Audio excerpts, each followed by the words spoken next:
প্লাস্টিকের বস্তায় মাটি ভরে সারিবদ্ধভাবে সাজিয়ে রেখে চাষ হচ্ছে আদা। এই পদ্ধতিতে আদা চাষে আলাদা জমির প্রয়োজন হয় না। বাড়ির পাশের ছায়াযুক্ত ও পতিত জমিতে চাষাবাদ করা হয়। এই পদ্ধতিতে আদা চাষে অতিরিক্ত সেচ ও কীটনাশক লাগে না।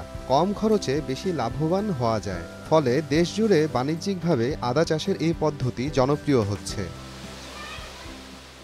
কৃষি বিভাগের সহযোগিতায় বাড়ির পাশে পতিত ১ বিঘা জমিতে ৪,০০০ বস্তায় আদা চাষ করেছেন সদর উপজেলার তারিফ হাসান। ১.৫ লাখ টাকা খরচ করে ৪ লাখ টাকা লাভের আশা তার।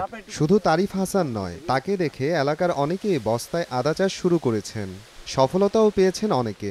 ৪,০০০ বস্তা আদা চাষ করেছি কৃষি অফিসের পরামর্শ অনুযায়ী।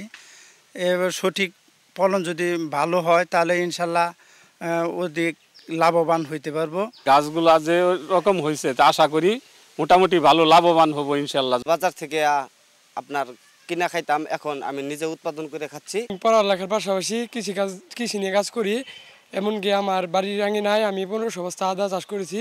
যদি ভালো হয় তাহলে আগামীতে আমার ইচ্ছা আছে আরও অনেক বেশি করে করব। আদা অনেক দাম হয় এবং সবসময় কিনা খাওয়ান লাগে, এবং কি পাশাপাশি আমাদের ব্যবসা প্রতিষ্ঠান আছে, বিক্রিও করি কিনে না।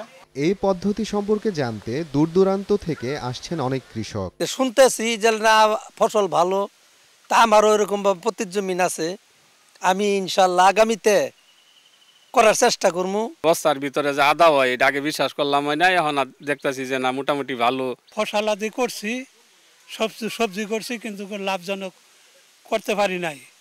ইনশাল্লাহ আগামীতে আমিও আমার পতিত জমি আছে, ওখানে ইনশাল্লাহ আদা চাষ করব। এভাবে আদা চাষ করলে আমদানি নির্ভরতা কমবে বলে আশা কৃষি বিভাগের। মাটি প্রস্তুত করে বস্তায় ভরে আদা রোপণ করে এভাবে ছায়াযুক্ত স্থানে অনাবাদি পতিত জমিতে আদা চাষ করা হয়েছে। এখানের আশেপাশের চাষিরা উদ্বুদ্ধ হয়েছে, অনেকে আগ্রহ প্রকাশ করছে। এটি বস্তায় আদা চাষ একটি লাভজনক ফসল। এভাবে আদা চাষ করলে কৃষক যেমন তার পারিবারিক চাহিদা মেটাতে পারে, তেমনি আমদানি নির্ভরতা দেশের অনেকটাই কমে যাবে। কৃষি বিভাগের তথ্য মতে শেরপুর জেলায় ৫টি উপজেলায় ৬,৯৩,০০০ বস্তায় আদা চাষ হয়েছে, যা থেকে প্রায় ৭০০ মেট্রিক টন আদা উৎপাদন হবে।